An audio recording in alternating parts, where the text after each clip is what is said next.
नमस्कार, ओजस्वी guidance coaching centre में आप सभी का स्वागत है। Top 10 weekly current affairs in Hindi 15 जुलाई से 21 जुलाई 2024। कुछ पॉइंट हैं, अगर पसंद आए वीडियो तो लाइक शेयर कर दीजिएगा। आधुनिक बनती जा रही दुनिया में एआई ने बहुत बड़ा योगदान दिया है और इसकी पहुंच और भागीदारी हर दिन बढ़ती ही जा रही है। इसी कड़ी में दिग्गज एआई फर्म चैटजीपीटी ने आगे एक और कदम बढ़ा दिया है, जो तकनीकी को और अधिक एडवांस और तेज बनाने में मदद करेगा।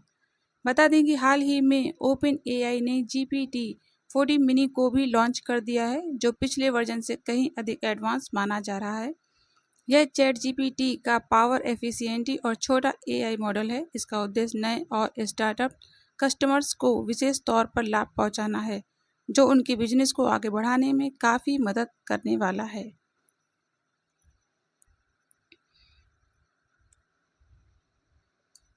इसी तरह का अगला पॉइंट है हमारे पास में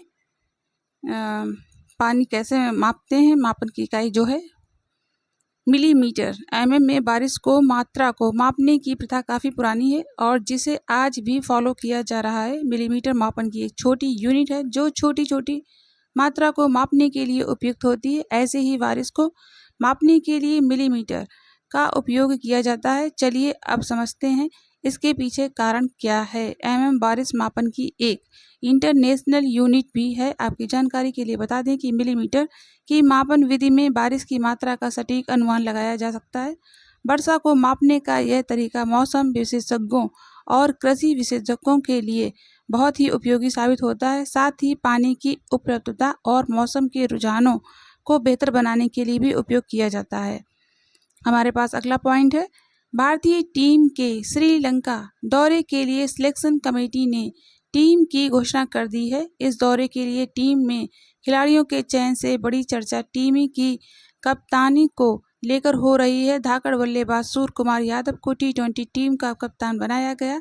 वहीं शुभमन गिल को वनडे और T20 की टीमों का उप कप्तान बनाया गया है। बता दें कि T20 विश्व कप में हार्दिक पांड्या भारतीय टीम के उप कप्तान थे, वहीं रोहित शर्मा वनडे के कप्तान बने हुए थे।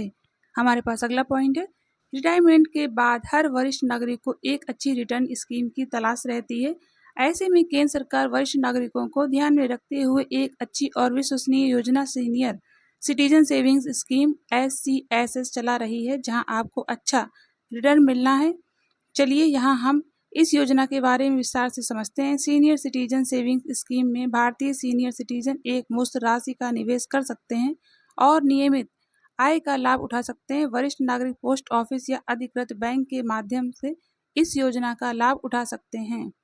हमारे पास अगला पॉइंट है 5 नंबर पॉइंट है हमारे पास ग्रीष्मकालीन ओलंपिक का 33वां संस्करण 26 जुलाई से फ्रांस को राजधानी पेरिस में शुरू होने जा रहा है।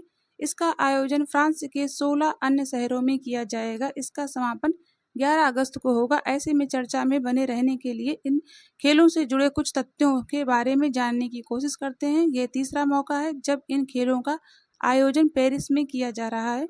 इससे पहले 1924 में इसका आयोजन फ्रांस में किया गया था।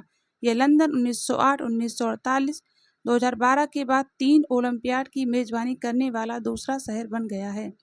इस आर्टिकल में हम उन एथलीटों की बातें करने जा रहे हैं जिन्होंने ओलंपिक इतिहास में अब तक सर्वाधिक पदक जीते हैं। इस लिस्ट की बात करें तो सबसे पहले संयुक्त राज्य अमेरिका के पूर्व तैराक माइकल फेल्प्स का नाम आता है, जिन्होंने सर्वाधिक व्यक्तिगत पदक जीते हैं। हमारे पास अगला पॉइंट है करंट अफेयर्स से पेरिस ओलंपिक 2024 के आगाज में अब बस कुछ ही दिन बाकी हैं। दुनिया के सभी देशों के खिलाड़ी इन खेलों की तैयारियों में लगे हुए हैं। भारत भी बात करें तो भारत को इस बार इन खेलों से काफ़ी उम्मीदें हैं। ओलंपिक जैसे बड़े मंच पर देश का प्रतिनिधित्व करना किसी भी एथलीट के लिए गौरव की बात होती है।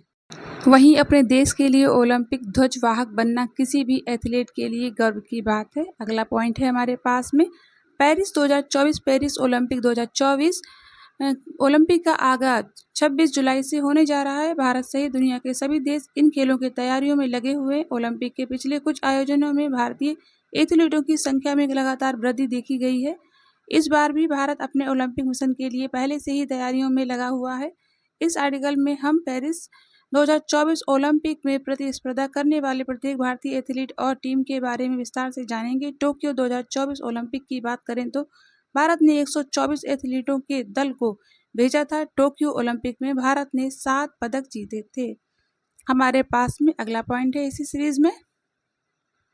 अभी हाल ही में ऐतिहासिक लॉर्ड्स मैदान से इंटरनेशनल क्रिकेट को अलविदा कहने वाले जेम्स एंडरसन एक बार फिर से चर्चा में आ गए हैं। हाल ही में उन्हें नई जिम्मेदारी दी गई है।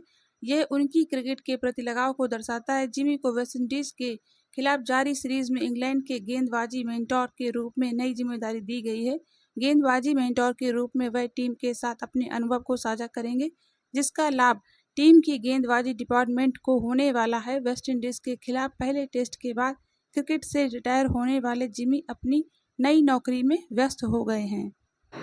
हमारे पास अगला पॉइंट है लाडला भाई योजना। महाराष्ट्र की एकनाथ शिंदे सरकार ने हाल ही में राज्य के बेरोजगार युवाओं के लिए लाडली बहना योजना की तर्ज पर लाडला भाई योजना शुरू करने जा रही है। इस योजना के तहत राज्य के युवाओं को 6,000 से लेकर 10,000 तक प्रतिमाह दिया जाएगा। महाराष्ट्र के मुख्यमंत्री एकनाथ शिंदे आषाढ़ी एकादशी के अवसर पर पंढरपुर के विट्ठलनाथ मंदिर में दर्शन करने गए थे, जहां उन्होंने इस योजना के बारे में जानकारी दी है। इस नई योजना के तहत राज्य के युवाओं को सरकार की ओर से वित्तीय सहायता प्रदान की जाएगी। बता दें कि इससे पहले सरकार ने राज्य में लाडली बहना योजना शुरू की थी। सीएम ने कहा है कि इस योजना के तहत हमारे युवाओं को फैक्ट्रियों में अप्रेंटिसशिप मिलेगी और सरकार उन्हें वजीफा भी देगी।